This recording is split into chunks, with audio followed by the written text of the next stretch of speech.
sit and play on one of those for 2 hours in rehearsal, you'd want that.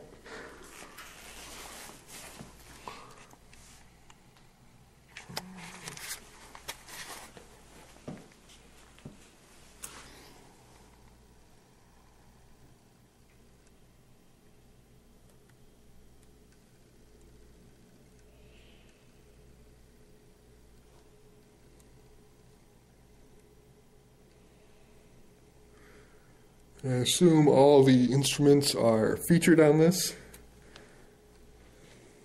Probably pretty much. Yeah, trombone, double-belled euphoniums, helicon, bass drum, cello, bass and cello, violin, a tuba with a huge bell on it, bass saxophone, bassoon, is that clarinet or oboe, flute, oboe, flute, clarinet, bass clarinet, and trumpet and French horn. So was that maybe the instrumentation used in Sousa's band? Well, that could be. Oh no, Could be just to sort of represent their own products, too. well, yeah, that's a bass saxophone then, yeah. Yeah.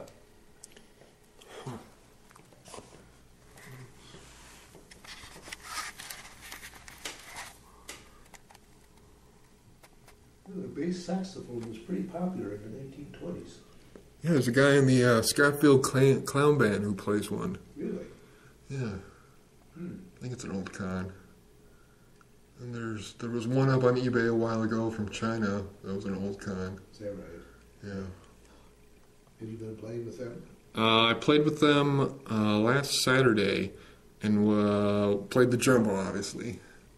I think they like that. They invited me back to play at Baldwin and Arcadia this weekend, which I think I'm doing, yes. That's a real bunch, isn't it? Yes. A lot of interesting, I'll put it at that. Well, you see them before you hear them, and you think this is a bunch of knuckleheads. And then you hear them play, and you say, oh yeah.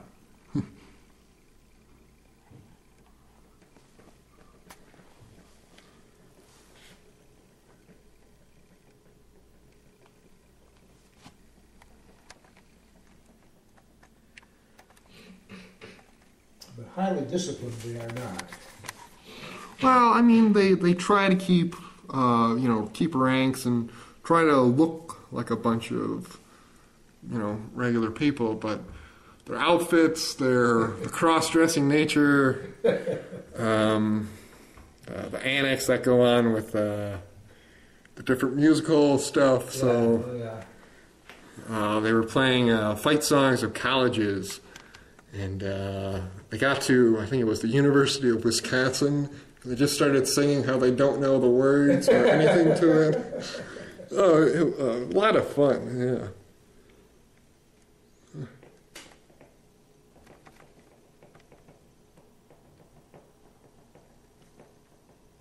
You can even notice the tuba has 4 valves.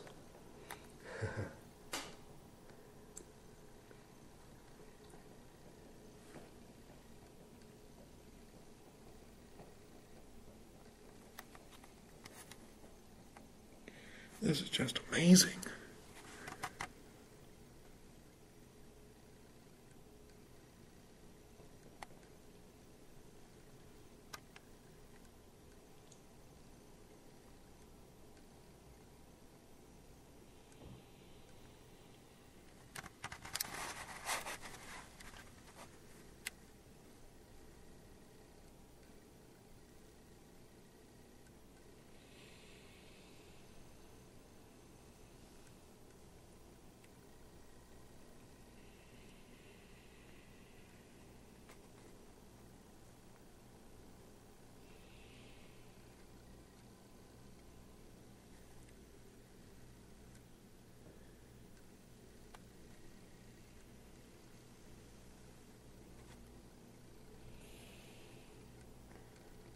Yeah, it is rather hard to photograph this with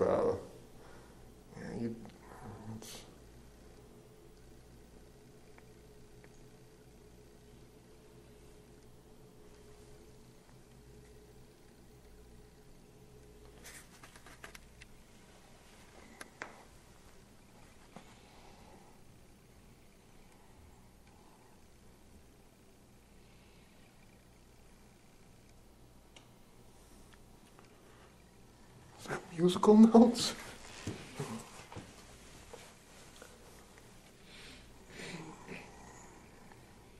They even have ledger lines and musical notes on a piece of paper in the music.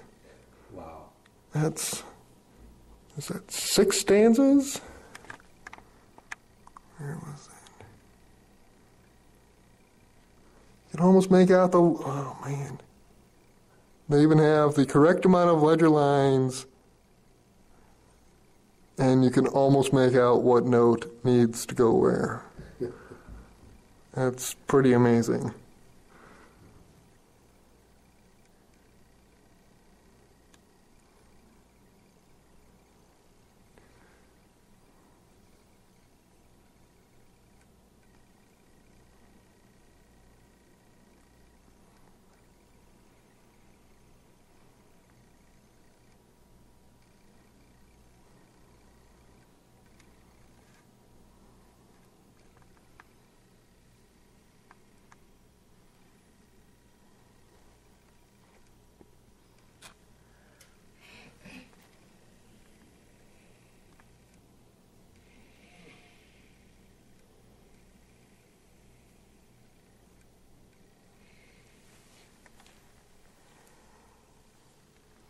I'm surprised they didn't, cover the back of it.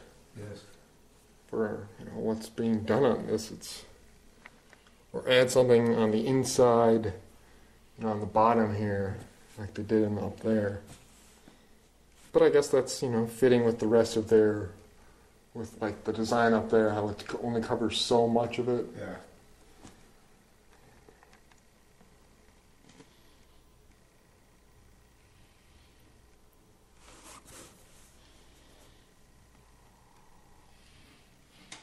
So what was your major at Alma College? Music. I started I wanted to be a music teacher. But then as I got to teach middle schoolers and high school at like the local schools, I discovered I don't like teaching kids. I mean, I like the aspect of music and conducting and all that, but to teach kids, because I like teaching the 28-inch bell on a 46K, and then the 36-inch on the 50th sousaphone.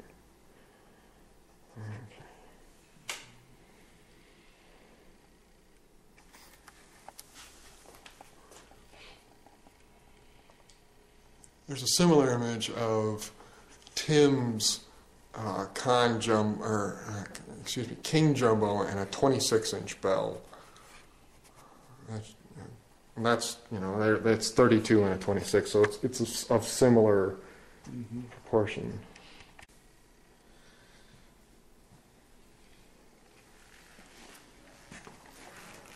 It's 20. Let's see. That's pretty close to 28.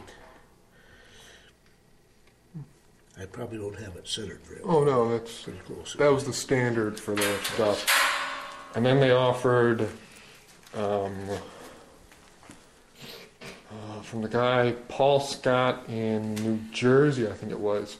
He has a bunch of old Martins, and he has a Martin tuba with a 30-inch bell on it, a big 30-inch recording bell. And from what I've been told, they offered on Martins, they offered between the 28-inch on the standard, the Martin Mammoth, up to, I think, 32 or 34 inches. Wow. And from what I understand from all the other companies, they also did that. I mean, Conn obviously offered customization to anything because you could do that. We had an old Martin bell front recording tube at CMU, and it was quite a good instrument actually, but it had a huge bell on it. And it weighed a ton. Yeah, I had a conversation with some people after the parade on Saturday.